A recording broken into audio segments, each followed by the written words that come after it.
Welcome to today's Cybersecurity Insiders webinar on the state of intrusion detection and prevention systems, adapt or die.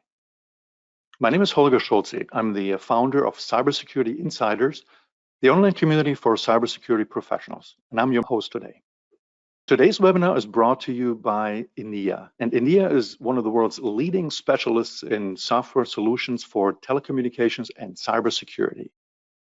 The Cosmos division of Enea specializes in network traffic analysis that identifies and classifies data up to the application level. And this technology is embedded in cybersecurity solutions to improve threat detection and strengthen network protection. Intrusion detection and prevention systems, or IDS or IPS in short, have long provided a critical last line, of defense against sophisticated cybersecurity attacks that penetrate endpoint and perimeter defenses. They also offer an important frontline defense, in emerging networks that do not really have fixed perimeters, which often connect new kinds of devices that cannot support, conventional embedded endpoint security software. However, conventional IDS, IPS systems have some weaknesses, in usability, like generating high volumes of false positive alerts, and weaknesses in effectiveness, such as blind spots, blindness to many protocols and certain types of advanced threats, especially those using encryption to evade detection. Now, to better understand all of those concerns and how IDS and IPS is currently being used, and what the future might hold for this important technology, we conducted a comprehensive survey of cybersecurity professionals earlier this year, surveying folks in our 500,000 member information security community. Let's introduce our panelists. First, I'd like to welcome Laura Wilbur. Laura is an industry analyst in networking and cybersecurity with Terra Transition. And Laura will be moderating our discussion today. Welcome, Laura. Thank you very much, Holger. Next, I'd like to welcome Mark Durrett, and Mark is CMO at Stamus Networks. Hello, Mark. Hello, thank you. Excellent. And now I'd like to welcome Sébastien Sinot, and Sébastien is product manager at Enea Cosmos. Welcome, Sébastien. Thanks, Holger, and welcome everyone. Let's get started. And Laura, can I ask you to take it from here? All right. First thing up, I thought maybe, Mark, you could just take one extra moment here and tell us a little bit more about yourself and about Stamus Networks. Very pertinent to our discussion today. Sure. Thank you, Laura. Yeah, so I'm Mark Durrett. I lead the marketing efforts at Stamus Networks, which is a global provider of high-performance network-based threat detection and response systems. And I'm really excited to be discussing the results of this research today, because actually most of our customers come to Stamus Networks because they're seeking to migrate from their current or legacy IDS, IPS solution to a modern alternative. And so a lot of the data that came out of this survey is very relevant to our customers for sure. Just a quick update on our company. As the headline reads here, we are a global company with a global customer base. Our roots are deep in open source network security, and early on in our company's history, we introduced the world's most popular open source implementation of Suricata, a turnkey solution we call Selx. And we continue to invest in open source, but we do offer a commercial solution that we call Stamus Security Platform, which combines kind of the best capabilities of IDS, network security monitoring, and network detection and response, or NDR, to help our customers respond sooner to security incidents and detect them earlier. So that's a little bit about us. Thank you. Great. Thanks so much, Mark. And now I will let Sébastien tell us a little bit more about himself and about Enea and Cosmos technology. Absolutely. So I'm Sébastien Sinot. I'm product manager at Enea. I'm based in Paris. And we currently have different initiatives to improve the IDS systems thanks to our DPI products. First, we developed a plugin to integrate our DPI library, including traffic intelligence, into Suricata. So then Suricata can benefit, I would say, natively from our traffic intelligence data. And we'll see later on what that means and what it brings exactly to Suricata.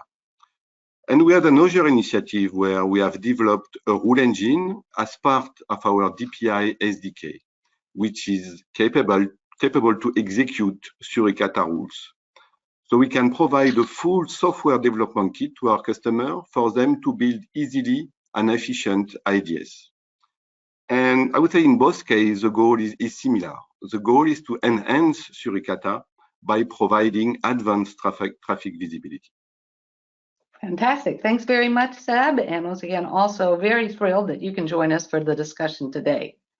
Okay, first thing we're going to do is just do a quick check that we're all on the same page with how we're defining IDS, IPS, and why it matters. And then we'll present and discuss some of the key findings from this research. Now, we won't have time, of course, to cover all the findings, but a reminder for you all that as registrants, you will receive the full report after the webinar. After the discussion of these key findings, Seb's going to do a demo for us, showing how DPI technology can integrate with and enhance an IPS like Suricata. And of course, at the end, we'll have our Q&A.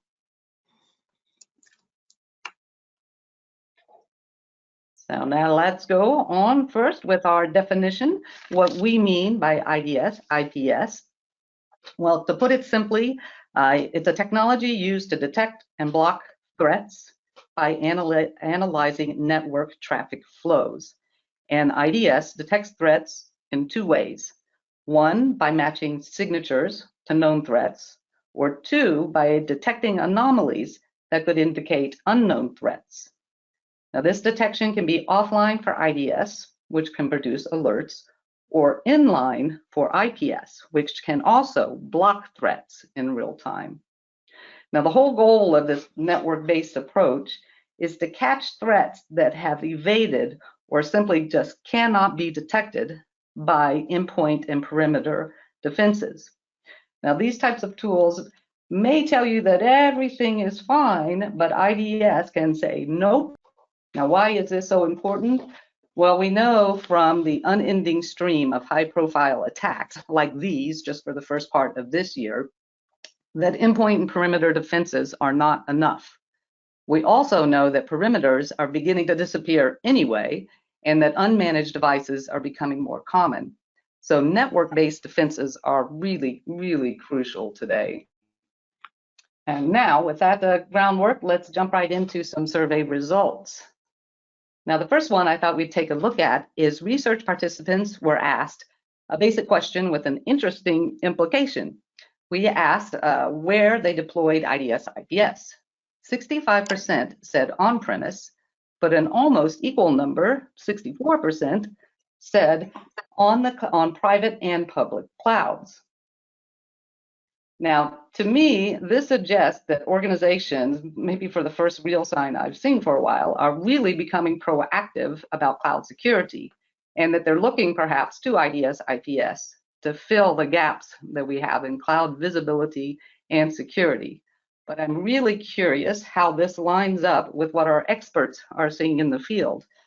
So Seb, that with you, that's in respect to security solution vendors, and you, Mark, with respect to your enterprise customers. So maybe Seb, you could tell us a little bit what you're seeing in terms of this issue of IDS, IPS and cloud deployments. Yeah, sure. So first, I would say by definition, almost an IDS system must be deployed where the network traffic is, because it's supposed to analyze the network traffic. And to make it simple, today's network consists mainly on a simple router accessing cloud services. So the on-prem equipment is becoming more and more basic. So there's still need to monitor this traffic from the on-prem router. But obviously, the main asset of the company now are in the cloud, and the different cloud services may communicate together. And then this inter-cloud services communication escape completely the on-premise router. So this is why there's a strong need to secure the communication into the cloud and then to deploy IDS into the cloud where the company assets really resides. And I would say there's Another reason is more and more those services are not only accessed from the company offices, but the employees tend to access them from home or from hotel or from wherever. So the only way to get visibility on the traffic is to deploy IDS where those services, meaning in the cloud, because most of the traffic of an enterprise now don't even go through the enterprise at all. So that trend for moving IDS function or IPS function to the cloud is just following the normal trend of new network generation, I would say. Okay, well, that's very interesting, Seb. Thank you. So that's our view from working with our vendors. And Mark, what about the organizations, enterprises themselves? What kind of discussions around cloud and demands, deployment patterns are you seeing with your customers? Well, so first, I completely agree with Sebastian's comments that sort of by definition, the IDS needs to be where the network traffic is, and that is shifting. And as more and more enterprise workflows are migrating to the cloud, and more teams are working remotely, we're definitely seeing an uptick in demand for cloud-based, generally speaking, network security monitoring. Let's just say. In our case, the on-premise installations are still the majority. Our customers typically start their deployments on-premise as an initial project to sort of prove out the technology, and then they start a second project to deploy in the cloud. That said, we do have some that jump right into the cloud. I'll also just state something that's really interesting. We're starting to see some of our enterprise customers move some of their workflows back from the cloud back to on-premise, and we're not sure exactly why that is, but that's actually that's also happening occasionally. So, but to Sebastian's point, you need to monitor the network traffic where it is, and so in most enterprises today, that's a combination of on-premise and in the cloud. Okay, very good, excellent. And to me, that makes sense that that there would be a large number of customers that would want to get to prove the technology on site first and make the cloud the second part of their deployment. Interesting. Well, this next question also touches a little bit on cloud. Respondents were asked what improvements in IPS, IDS protocol and application coverage would be most useful for them. And as you can see here, the number one response at 64% was business SaaS apps, followed by proprietary or legacy apps. And certainly on the proprietary side, we know most of those are being developed in the cloud now.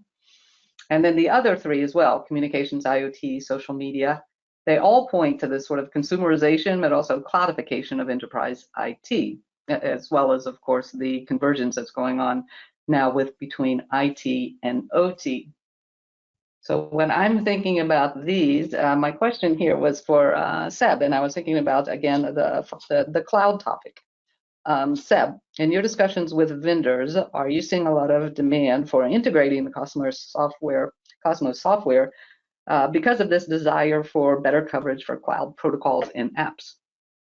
Oh yes, that's a very strong driver for our roadmap, because this is what the customer needs. During the last 2 years, just as an example, we almost double our support for such application, for the SaaS application. So we started obviously with the most common ones like Office 365, Google Drive, Teams, and all those. But now we see that enterprise tend to use more and more such application for very specific needs, like task management, text editors, or whatever. So there's a large variety of these applications that are used now, and not only global messaging system or global CRM, but for little application. So our goal is to double again, I would say, our coverage during the coming year, because there's a strong need for our customers to maintain visibility on this and get as much insight on the usage of those applications. So yeah, clearly that's a very strong driver from the market. Yeah. Well, that's great, and that sounds like a roadmap update that'll make your customers very happy. And Mark, Do you hear the same things around the cloud protocol coverage, but also just in general? Are there some other challenges that you think are important when it comes to cloud usage with IDS or IPS? Well, we sure do actually see the same situation that Sebastian was describing, and for us, it falls into both the sort of authorized use of these cloud services as well as the unauthorized use of these cloud services. So there are a lot of large organizations that suffer from sort of skunkworks programs and shadow IT. And in many cases, that stuff happens as SaaS applications, and the enterprise security teams don't know that their organization or groups within their organization are actually expanding their attack surface effectively by sort of implementing these shadow IT programs. So it's really important to know what's happening out there.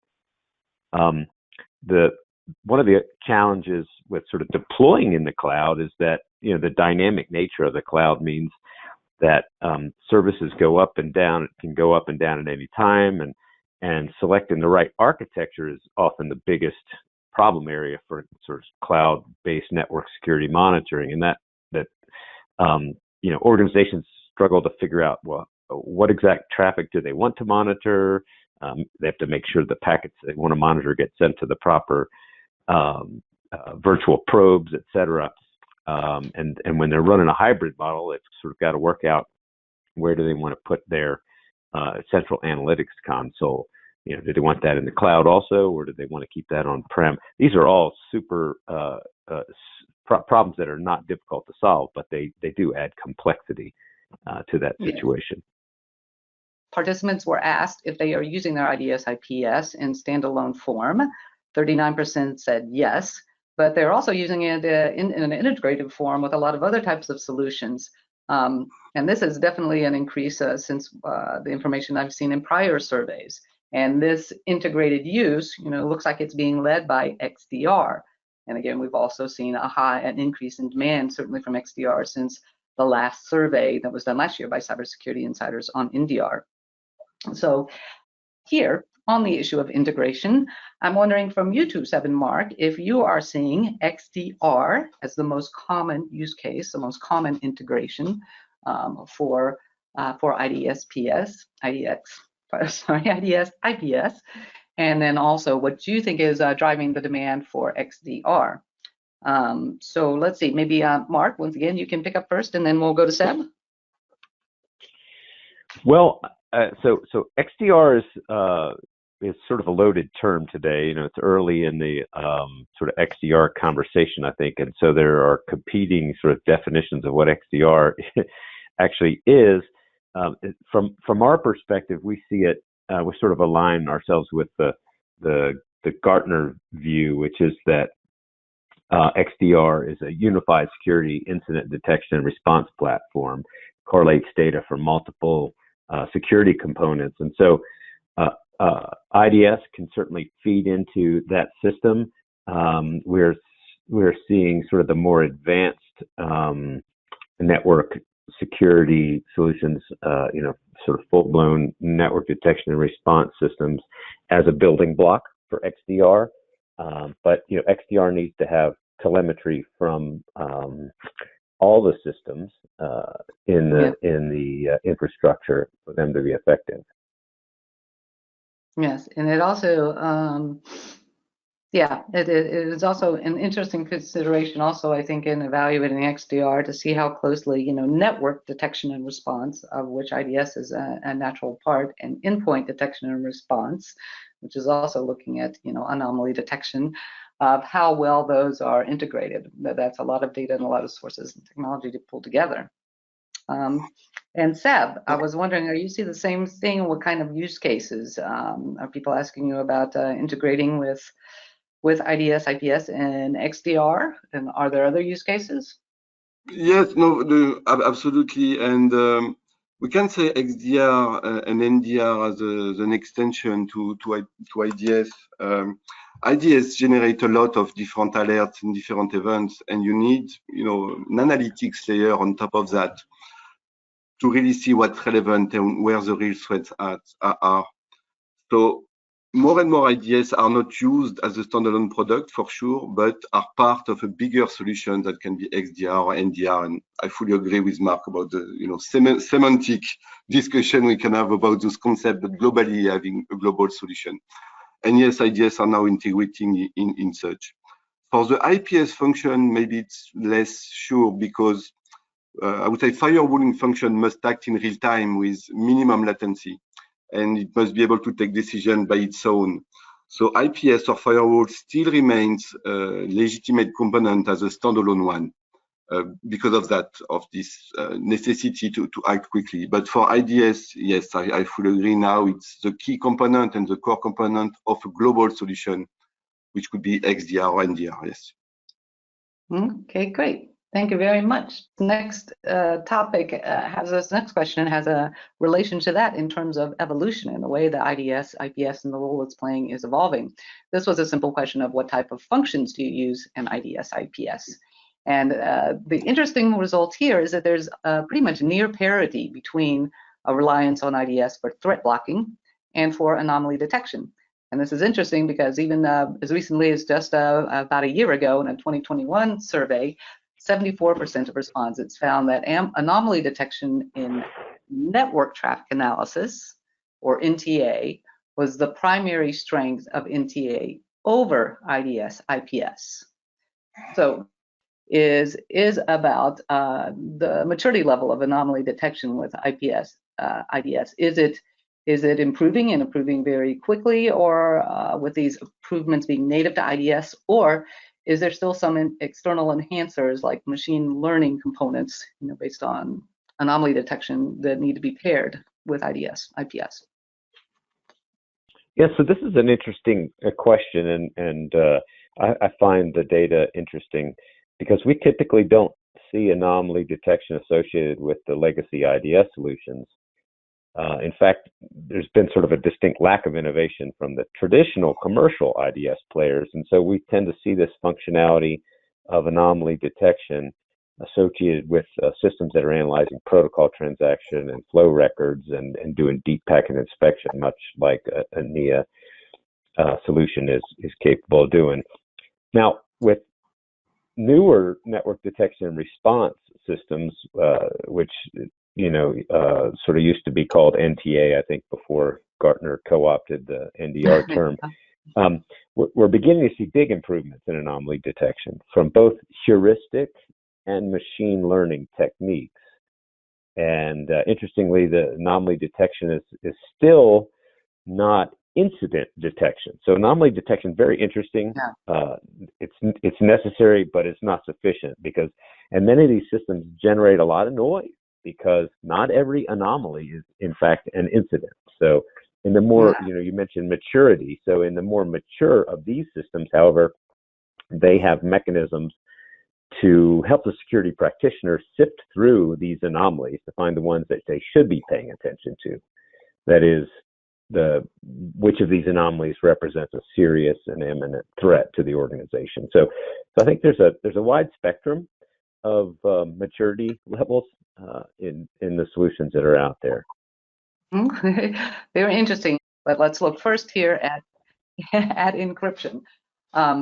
Participants were asked how their IDS handled threat detection and encrypted traffic flows. And this is really important, of course, because more traffic is encrypted now, the majority, and more threat actors are getting good at using encryption to hide what they're up to.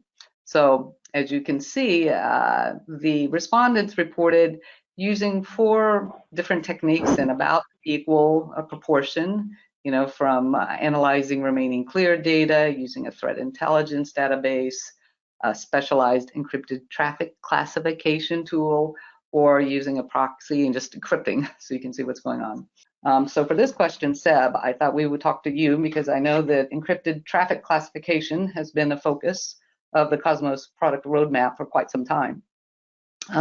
Can you share a little bit about some of the opportunities and the challenges around encrypted traffic and for surviving what I recall one analyst called the coming encryption apocalypse? Yeah, it's not really new. The apocalypse started almost 15 or 20 years ago. Yeah, I started actually working on DPI something like 20 years ago, where it was possible to do DPI by just doing pattern matching on the payload, and you can extract whatever you want on that. But obviously that's now, and for years already, become completely irrelevant.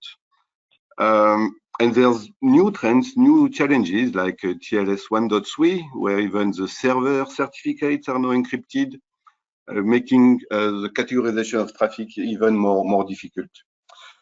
So to do that, we have different approach, different techniques, but one of them is to complement a list of IP addresses, because that's still a good way to detect a service by knowing the public IP of most service. So embedding IP addresses into our DPI library is one way of doing that, but it's not sufficient. So we're complementing that with machine learning models to classify the traffic based on packet characteristics, because that still remains. So the size of the packet, the ratio between the upload and the download, the delays between packets, all this information still allow us to detect what service it is, because the behavior of a flow is very different if it's a video conferencing, if it's a chat, file transfer, file upload, peer-to-peer. So we can still classify the traffic based on that, but it now requires more machine learning models coupled with IP database, more than pattern matching on payload, which is not irrelevant. And yes, there's also new challenges that are coming over time, like the encrypted DNS, because now we can still rely a little bit on the DNS to classify the flow.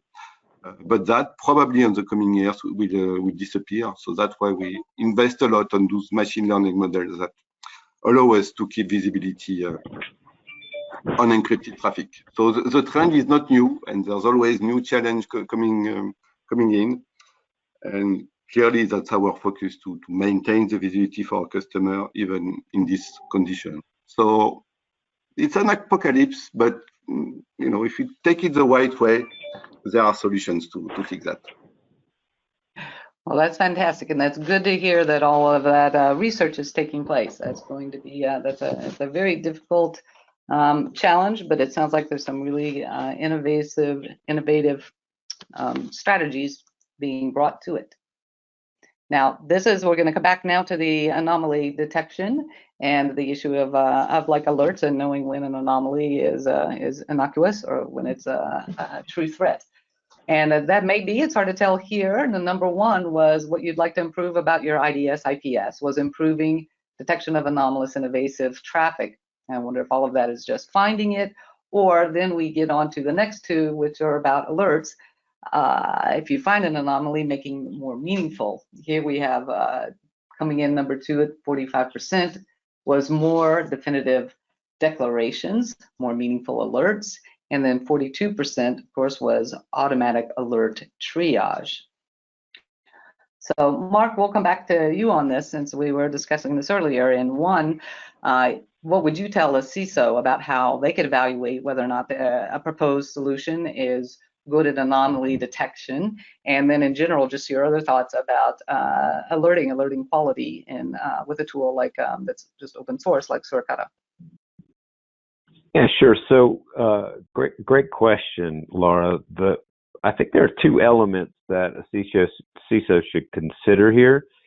First, we need to look at the anomaly detection itself, evaluating sort of the breadth of anomalies that the system can detect. For example, can it identify unusual user behavior or just unusual protocol transactions, for example, or can it determine when a host is interacting with unusual domains?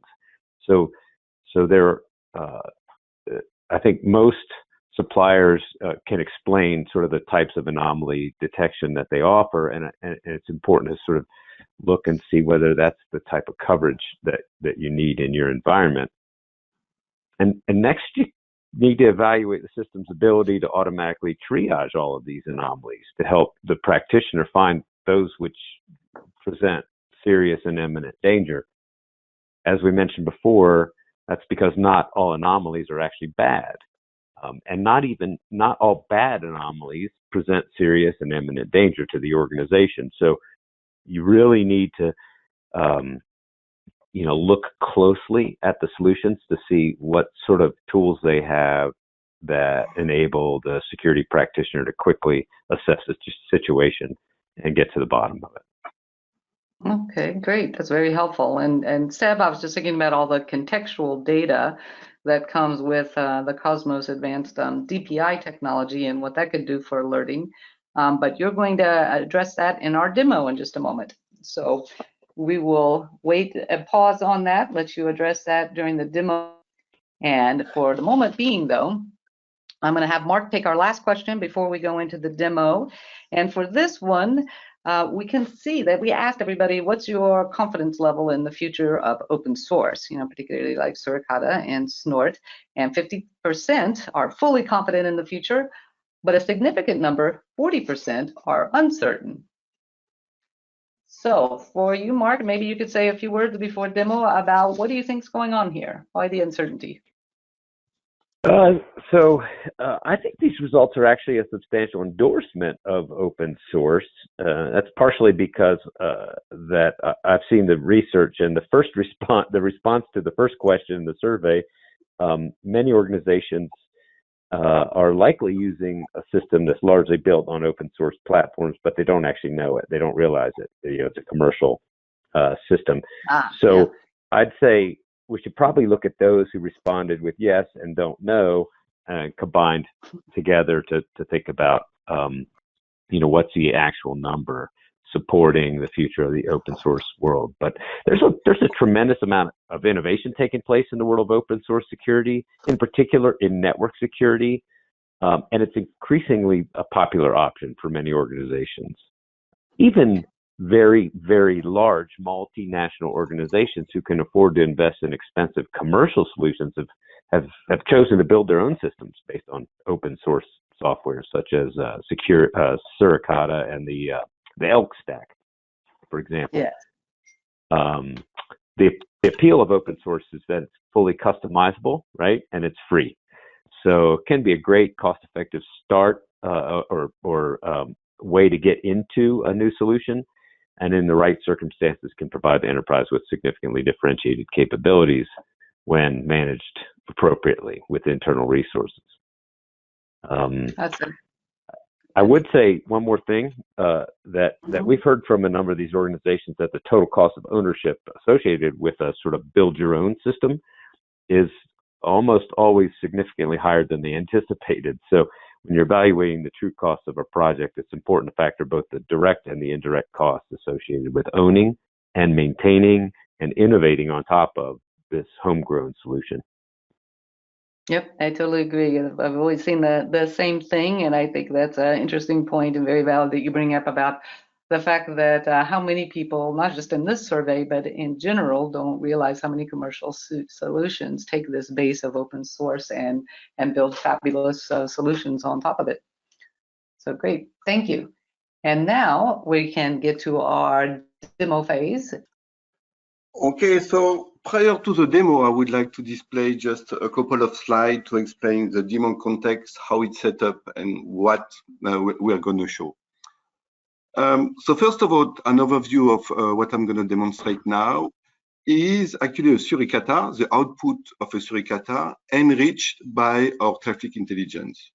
So what we did is we integrated our deep packet inspection libraries into Suricata, what we call the Suricata enhancer.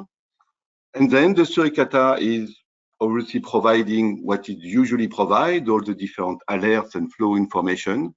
But those information will be enriched by what we can provide in terms of traffic intelligence, like obviously the classification of the flows, the categorization, the families, the tags, and different set of metadata, security metadata we can add. So what's the added value of that actually? So we saw that one of the challenges with Suricata, with IDS in general, is that they generate a lot of false positive, and security analysts have difficulties to eliminate them, sort them, and do the triage, as Mark explained.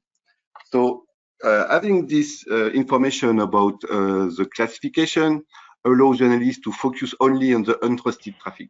And we'll see that more concretely in the demo, and all the context we can provide facilitate investigation. But the DPI can also enrich the detection or blocking capabilities by detecting a lot of traffic that evades completely the IDS or IPS. There's a lot of different techniques that the attackers knows to avoid this detection.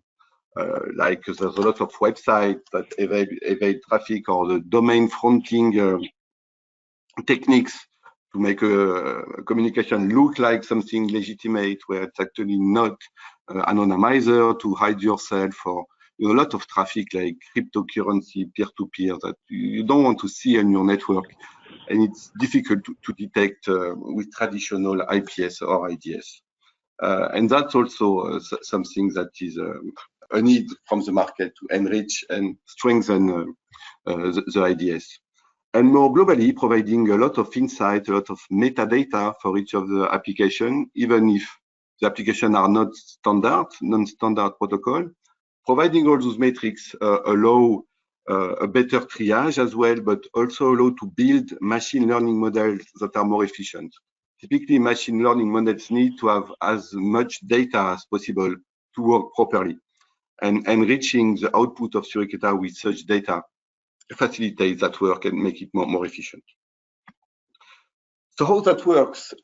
Typically here on the right, there's an output from Suricata, a flow record, typically where you have the classical information like the 5 tuples, the volume, number of bytes, etc. And what we're just adding into this existing record is some information from the traffic intelligence.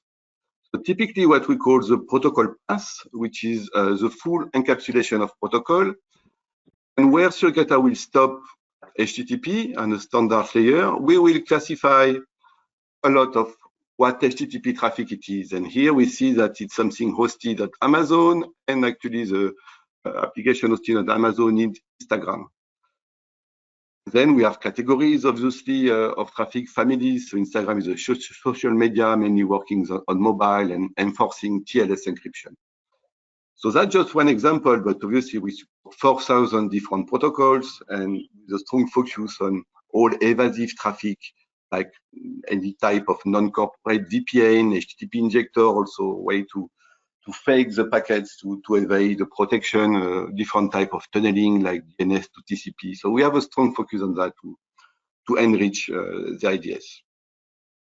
And then the goal of that is mainly to provide the ability to create new types of rules. So it could be our blocking rules in IPS mode.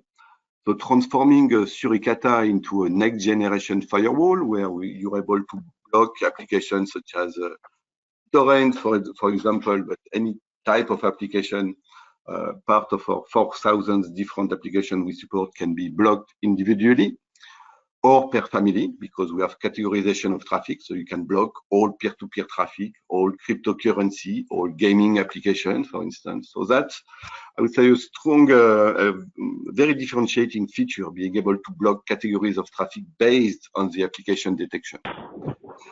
And it also can be used in alerting mode only, so purely IDS, in order to generate new categories of alert that it's not possible to build with a standard IDS. So the same way, because we are detecting different type of tunnelings, all type of VPNs, we're able to generate alert when such traffic happen. Because especially for Suricata as it's open source, the attackers know how to evade that. So having some secret source, being able to detect all this kind of, I would say, traffic that is not wanted or not professional in a way or another is quite important. So that's just to provide a context, but now I would like to illustrate that with a demo. So here it is. So to build the demo, what we did is we take all this enriched Suricata output into an Elasticsearch stack in order to build a few dashboards on that. So for those who are familiar with Suricata, you will recognize here the different type of events Suricata can generate.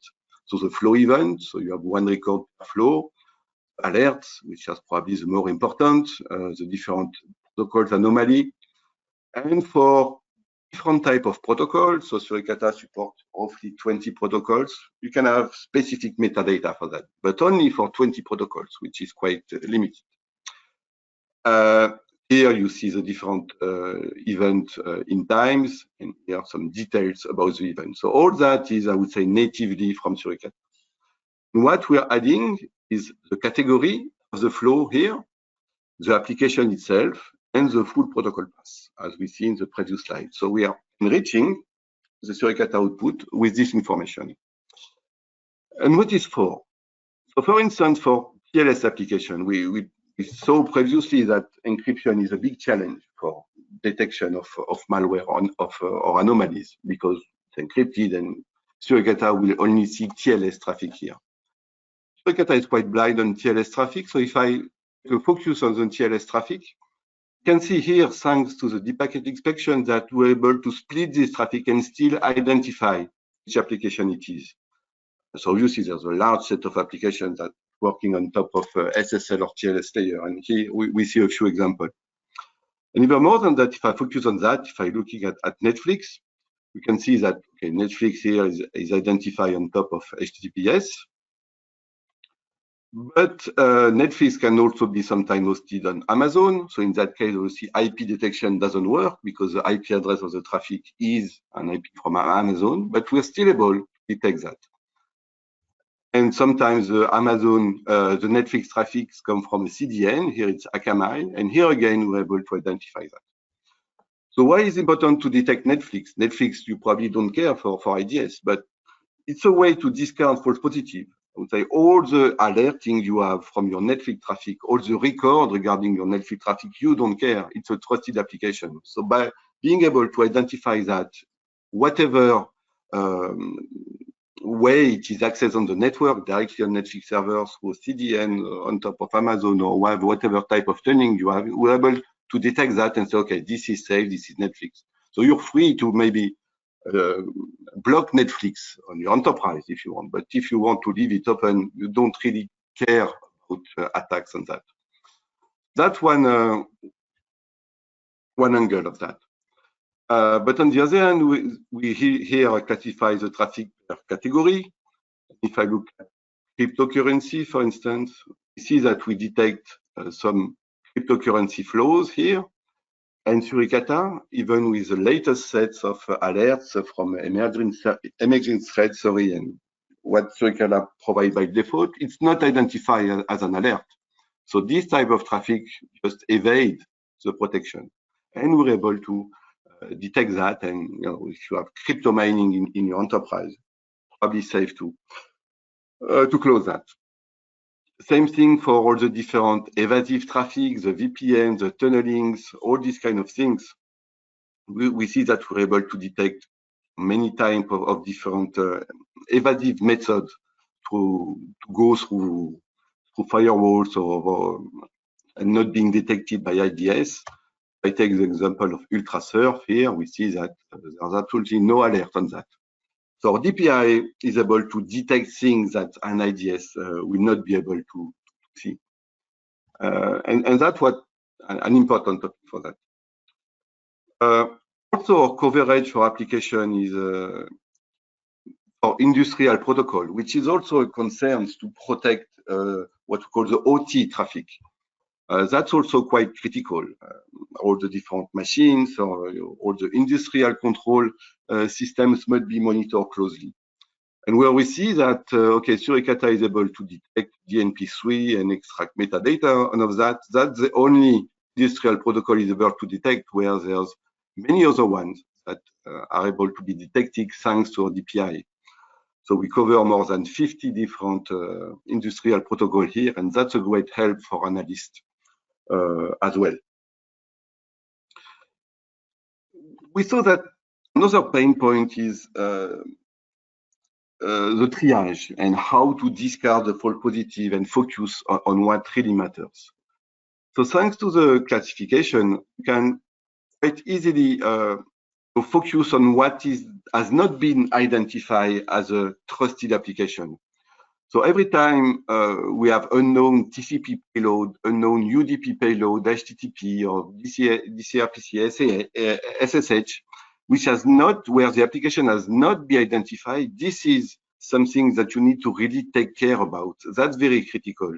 So being able to filter this traffic very easily, provide you a priority for the analyst. Okay, it needs to focus on this alert first, and those alerts here are the most relevant because it's not identified. If it's an alert on Netflix, YouTube, you don't care. But if it's an alert of an identified payload, then it matters. And that's also what our customer like with our technology is having this capability, this context in order to focus on what really matters. Then I got a second dashboard here where actually I'm listing all the different Suricata alerts. So this is all the details about the Suricata alerts. That's the list of the alerts. And here we provide the classification. So we provide kind of context to the alert. If I take, I don't know, an example of one specific alert, so this one, which is usually critical because it means that stun protocol is used to cross your NAT. So you might have incoming connection to your network, which is something that you need to worry about. Thanks to the deep packet inspection, you can identify that, okay, this is WhatsApp. So it's a peer-to-peer connection for WhatsApp. It's not really important. So you can discard that easily. So even that Suricata raised that as a severity 1, so the high level priority. If you know it's WhatsApp, it's probably somebody on the Wi-Fi using WhatsApp and you don't really care. So this context really helps a lot the analyst and reduce the time the analyst needs to make to really see what is really relevant and where they need to act. So yeah, in short, this is actually what we're providing and the need for it. Yes, yes. So there we go. Going to go to our Q&A. Thanks very much. That was a really interesting demo. Thank you. And Holger, I will let you moderate now the questions that have come in during the session. Excellent. Thank you, Laura. All right, let's see. The first question, I'm not sure why we're even talking about IDS in 2022. Doesn't NDR, so network detection and response, do everything that IDS does and more? Who wants to take this one? Mark? Yeah, sure. I can take that. So that's a great question. I think there's probably there are a few reasons for this.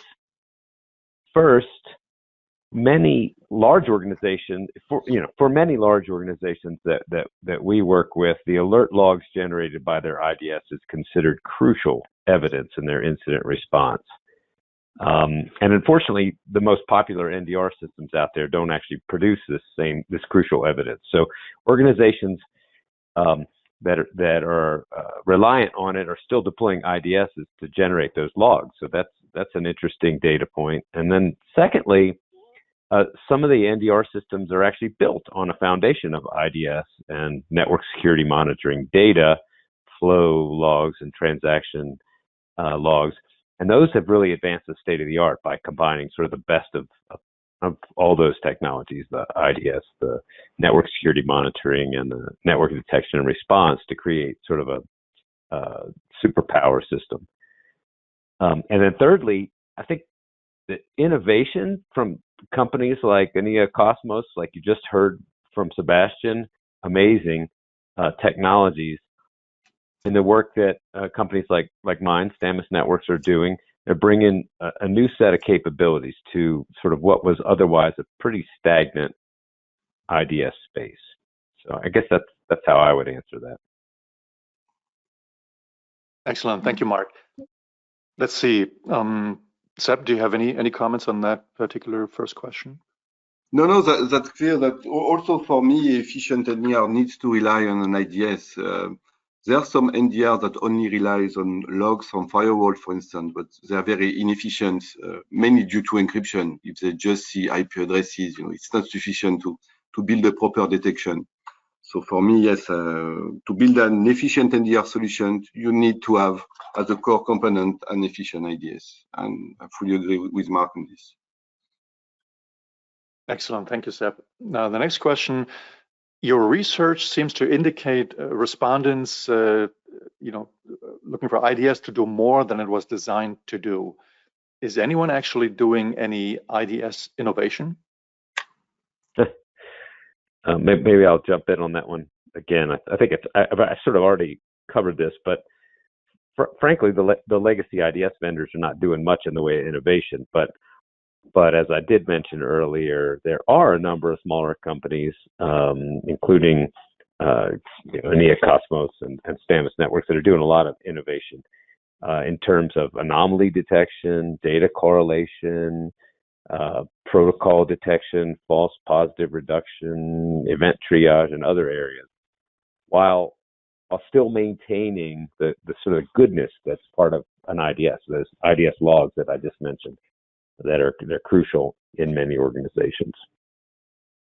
Seb, do you have anything additional to add?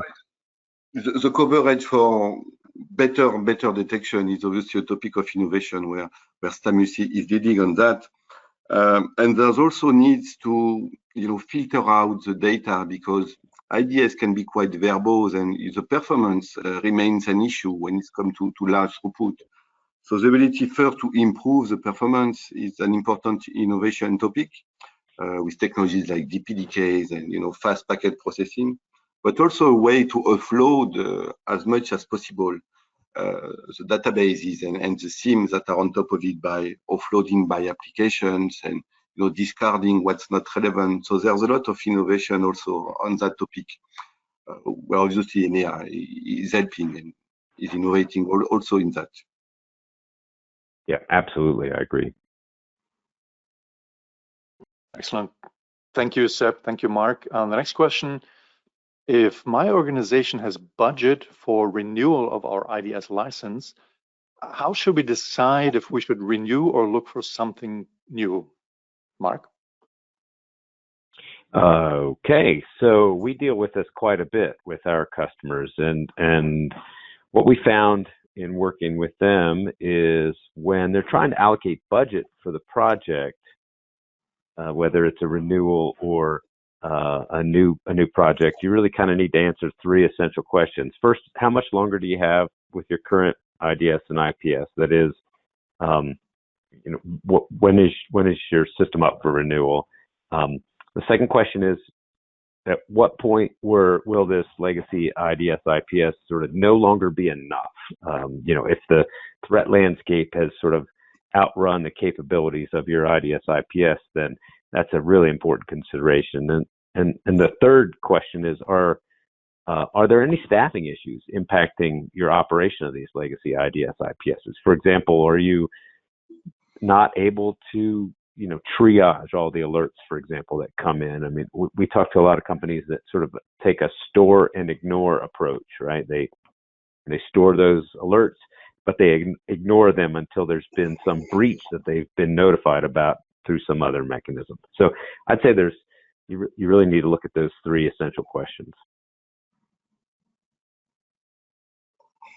Excellent. Thank you, Mark.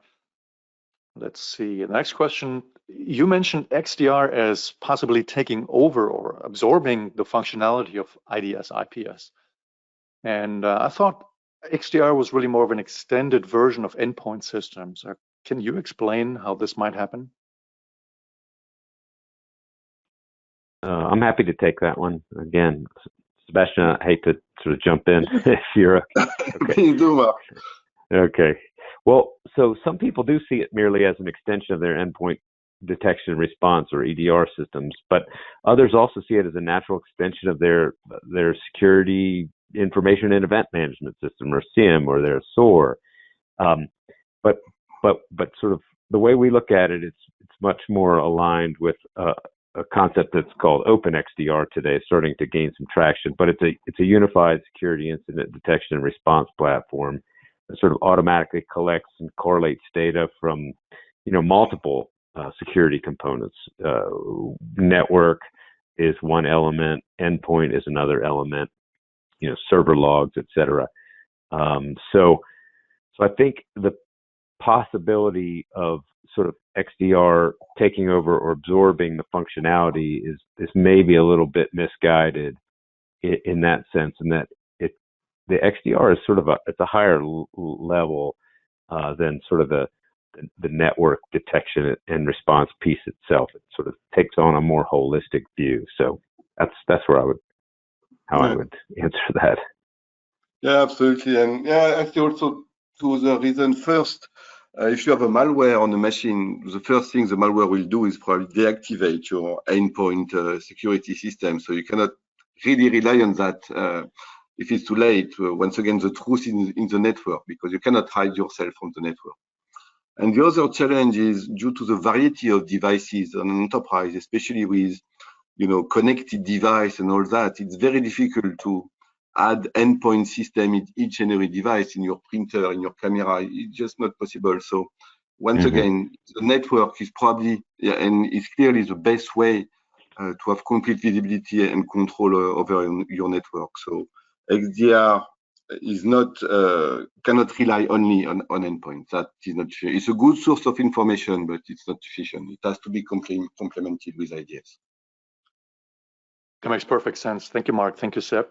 The next question: can an open source DPI like Zeek improve Suricata in the same way as the DPI engine you demoed? Seb, I think that's fine. Yeah, I think I can take this one.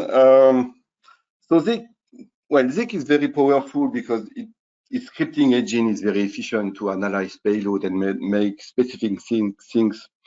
But such as Suricata is focusing on standard protocol, and it remains weak when it comes to identify what on top of encrypted layer, and also for industrial protocol is still quite weak. Can also say that Zeek would work in parallel with Suricata, so meaning double packet processing, double management, with two systems to manage, etc. Where our approach to include DPI into Suricata makes that you have just one solution does everything that Suricata does, plus do the traffic intelligence. So it's quite an easy way to benefit from that. And yeah, Suricata and Zeek, okay, they can work together thanks to the community ID, but making inner join on two different sets of records, still complex operations, CPU consuming quite a lot of CPU. So I believe, yeah, our approach is a bit different and has a lot of advantages, putting the DPI directly into Suricata, comparing to put Zeek aside. There's a lot of advantages with our solution, I believe. Perfect. Thank you, Sebastian. I think we have time for just one more question. And the question is, how does one determine if an anomaly-based threat is actually dangerous or not? Oh, that's a very complex question that yeah, it takes a long time to answer, but we can maybe provide a few tips here. So once again, the application in identification is a great help because you can discard all the alerts for the trusted application, which is one way to discard and focus on what really matters. Once again, when you get alerts on unidentified protocol, unidentified payload, that's obviously what is the most interesting and the most dangerous. So the DPI allows the triage and focusing on what's more important, and allow to discard a lot of alerts, a lot of logs from trusted applications that you don't care. So that's for me one important approach. And then also you have I would say machine learning based approach, where what matters is what's new on your network, what you have never seen on your network, and that's also important things you need to focus on.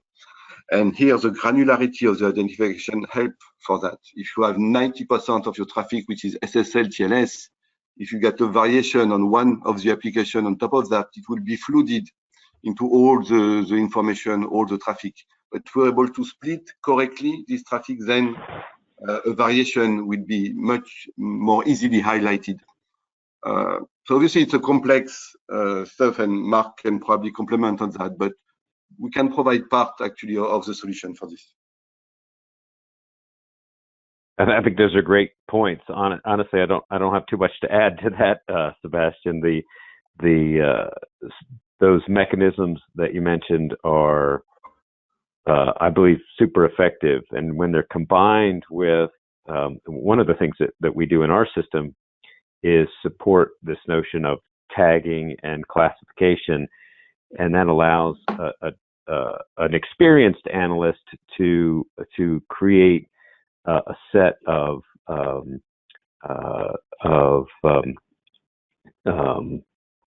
guidance to the system, so that when protocols that you don't care about, or IP addresses that are alert types that are known to be okay or not anomalous, or activity that we know could be anomalous but is not dangerous, can be completely filtered out of that event stream, and you're only presented with the newest, sort of first time seen information, and then that package together can really aid in filtering through what matters and what doesn't.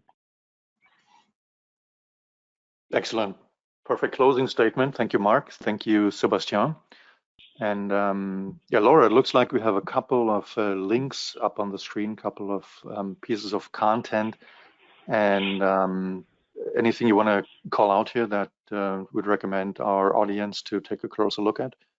I think that, well, number one, be sure everybody, since we could only cover a few of the survey questions, to download the report and get the full survey results. And then also, if you're interested too in everything that Stamus is doing, explore their products and Enea Cosmos. And then in terms of the demo, what you were seeing from Seb, the Suricata solution brief that looks at the integration of the two technologies we saw today is really interesting and goes into a lot of the different use cases and the way those work together at a tech level.